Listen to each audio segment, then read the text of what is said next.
प्यारे बच्चों, royal Tiwari teaching में आप सभी का स्वागत है।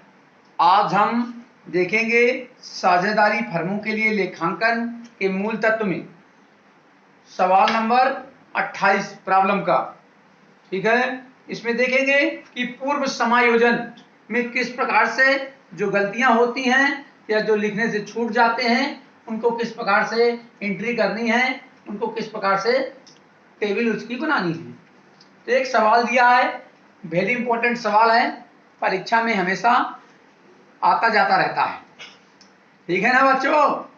तो देखेंगे एक फर्म में 3 साझेदार हैं, ए बी सी। वे 3 साल तक पूंजी लगाना भूल गए हैं। तो उनकी पूंजी दी हुई है 2000, 1600 और 1400। 2000, 1600 और 1400। पूंजी पर ब्याज लगाना है 5%। ठीक है, लेकिन उन्होंने ब्याज नहीं लगाया है और उनका लाभ अनुपात तीनों वर्षों का दिया हुआ है, 1:2, 2:2, 5:3:2 और 4:5:1। तो समायोजन के जनरल एंट्री करनी है। तो सबसे पहले आप इसकी टेबल बनाएंगे। टेबल में पार्टनर का नाम लिखेंगे। ठीक है, जो गलती हुई है उसको सुधारेंगे, जो एक्चुअल में हुआ है जो उन्होंने किया उसको लिखेंगे, फिर उनमें अंतर लिखेंगे। तो सबसे पहले अपन वर्किंग नोट देखेंगे। तो वर्किंग नोट से यहाँ की जानकारी अपने को प्राप्त हो जाएगी। तो चूंकि ब्याज है 2000 का 5%, 1600 का 5% और 1400 का 5%। 100 रुपए, 80 रुपए और 70 रुपए, तीनों को हमने जोड़ा तो आया 250 रुपए। ठीक है प्यारे बच्चों, फिर सवाल में अनुपात दिए हैं तीनों वर्ष के। फर्स्ट ईयर में दिया है 1:2:2, यानी 2 2 4 1 5, यानी 1/5, 2/5 और 2/5। इसी 250 का जो ब्याज निकला है टोटल का। तो पहले आया ए का 50, दूसरा आया 125 और तीसरा आया 100। इसी प्रकार सेकेंड ईयर में 5:3:2 अनुपात दिया हुआ है। ठीक है, तो 5/10, 3/10 और 2/10, 250 का निकाल लेना है। तो 125, 75 और 50 आ गया। ठीक प्यारे बच्चों, फिर थर्ड ईयर का निकाल लेना है। थर्ड ईयर का 4:5:1 बराबर 10 हुआ। तो 250 का ही 4/10, 5/10 और 1/10 निकालना है। तो 100, 125 और 25 निकल आएगा। आप लोग निकाल के देखेंगे, आ जाएगा। ठीक है, फिर इन सबको ए को अलग कर लेना है, बी को अलग कर लेना है और सी को अलग कर लेना है। तो ए का देखो 50 फर्स्ट ईयर में ये लिख दिए हैं, इधर देखें। ठीक है, सेकेंड ईयर में ए का कितना है? फर्स्ट ईयर में ए का 50। ठीक, और दूसरा है 125 बी का और सी का 100। ठीक है, ये वाला क्लियर हो गया।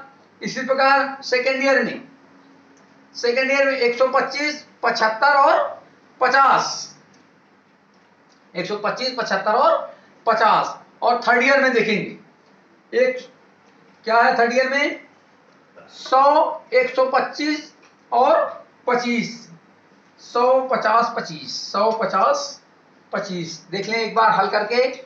ये 125, 5/10, ये 75 और ये कट गया 50। ठीक है ना। इसी प्रकार 4 5 6 में 4/10, 25 चौको 100, 125 और 25।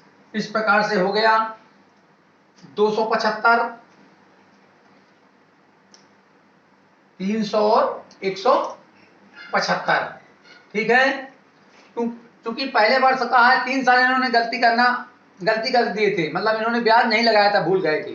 तो पहले वर्ष का कितना था? 100। तो 100 गुणे 3 बराबर 300, 80 गुणे 3 बराबर 240, 70 गुणे 3 बराबर 210। इन सबको जोड़ा 750 और इन सबको जोड़ा तो भी 750। अब देखेंगे यदि ये डेबिट मान लेते हैं इसको और इसको मान लेते हैं क्रेडिट।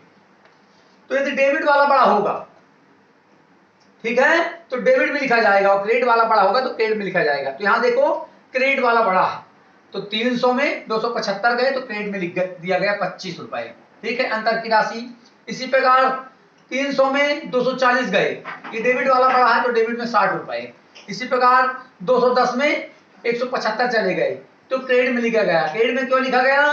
तो सेकंड नंबर कॉलम जो क्रेडिट जिसको हमने माना है, यदि वो वाला बड़ा होगा तो क्रेडिट में लिखा जाएगा। अब दोनों तरफ देखो, डेबिट बराबर क्रेडिट की। अब जो जैसे आया है, जैसी राशि आई है, जैसे ए में आया है क्रेडिट में और सी में आया है क्रेडिट में, तो उनको क्रेडिट करना है। बी में आया है डेबिट में, तो एडजस्टमेंट जर्नल एंट्री करेंगे तो बीएस कैपिटल अकाउंट डेबिट कितना 60 रुपए to A to C. As capital account 25 रुपया और सीएस कैपिटल अकाउंट 35 रुपया। ठीक है प्यारे बच्चों, और बराबर कर देना। सवाल आपका हो गया है कंप्लीट। अब आपको देखना है कि यहाँ कोई प्रॉब्लम हो तो इसी प्रकार से देख लेना है। हरिओम।